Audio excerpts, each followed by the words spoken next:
to everybody from Tibetan Bead and Workshop. I know we haven't done many of tutorials because I always look and I think, oh my god, there is such a variety already online. But there's one thing which in the last few days we have had a couple inquiries, and it's only because we have bought for the shop this gadget. Some of you maybe will know what it is. Some of you are asking, what on earth is that for? This is very useful gadget if you like using artisan yarns or yarns which are hand dyed, which mostly come on the skeins, like these. And I know for some of you, you will possibly say, I'm stating obvious, but it's not obvious for some people, because I have had tragedies where somebody has started to knit from skein without unwinding it in the ball, and it was all gone horribly wrong with really beautiful yarns. So this video is for you to learn how to unwind the skeins, how to use if you have this gadget, or maybe if you don't have the gadget and only use skeins now and then, how you can use back of the chair, or more commonly your husband, partner, brother, neighbor, sister, anybody else who can help you to unwind your skeins. Plus I will show you a little trick how to unwind into the ball, which is not like a proper cake ball, which would come out from using a yarn winder, but it's using the old magazine, how you can create a really similar ball. So now we will pause for a little bit because I will set this machine up and I will show you how to do it, because this one is like a big umbrella, and now be careful, look. So I will screw it to the table, set it up, and then we will start next part. Now, as you can see, all I have done, I have put a little bit of padding because I don't want to damage my lovely tabletop, and I have screwed and fixed the skein winder to the table. And oops, what I did, so I haven't done the job properly, but hopefully it will work. Oops, stay there. I think it's because I'm trying to put too much padding on. Right, and when you deal with the skeins, and this one is lovely West Yorkshire Spinners Blueface Leicester fleece.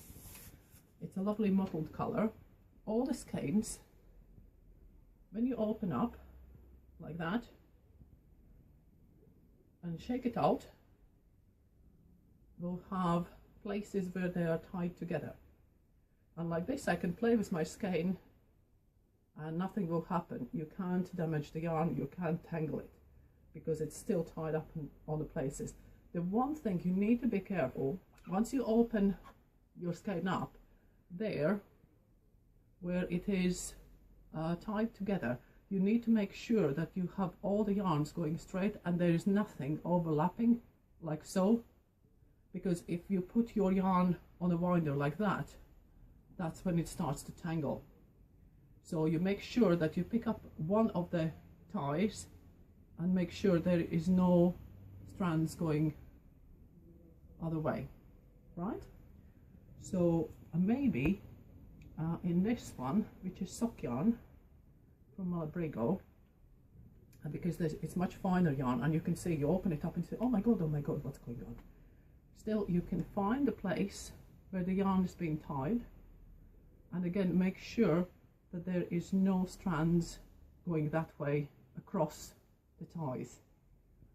If you follow that easy rule, you will always untangle your yarn. And you can see I can straighten it out, and if you change your mind and you don't want to do it, to put it back in the skein, you put your hands in, twist, twist, twist, one more for a good measure, one more, and then just let it twist together and pull the end through, and you are nearly back in the skein, right?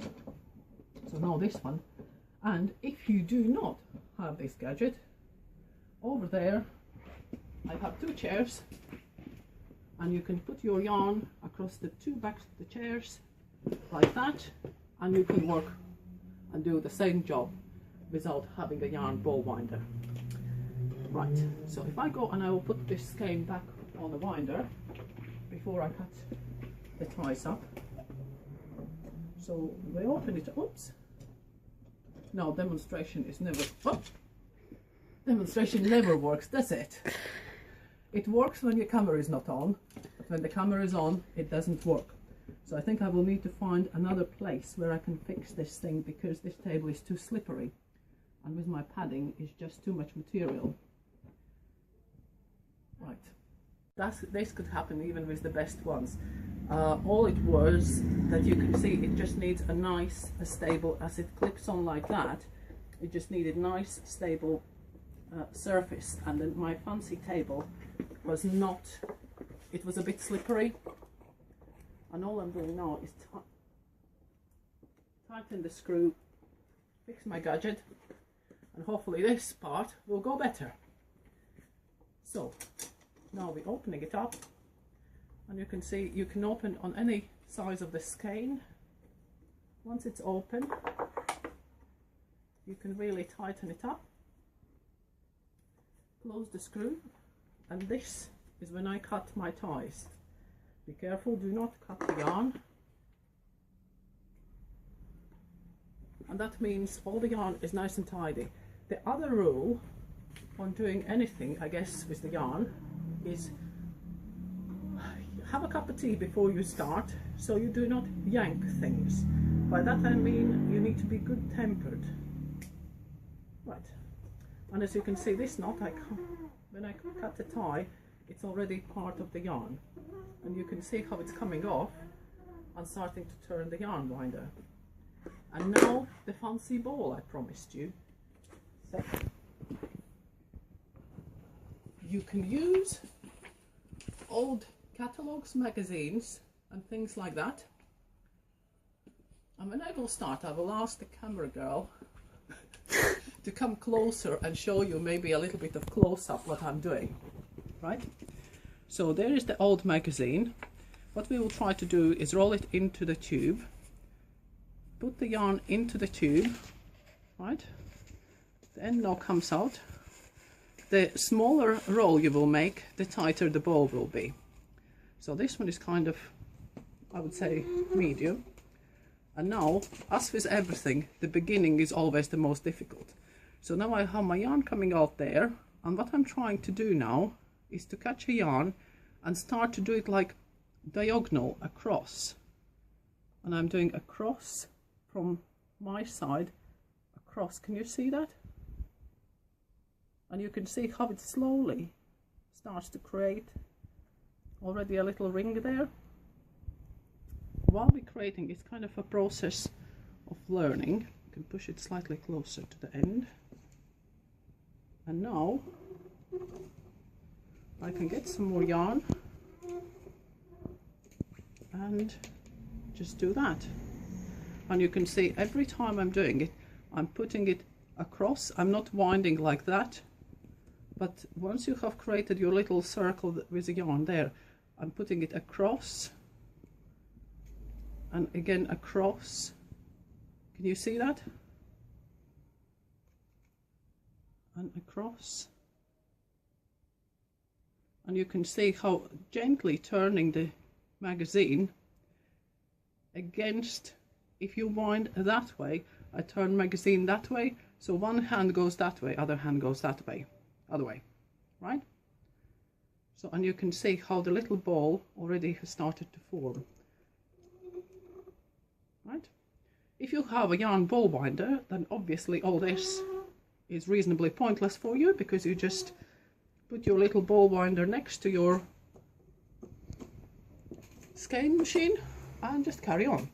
So I will put you on a pause at the moment, because to watch me doing this slowly is really kind of watching the paint dry, but we will show you how the ball ends up in a second.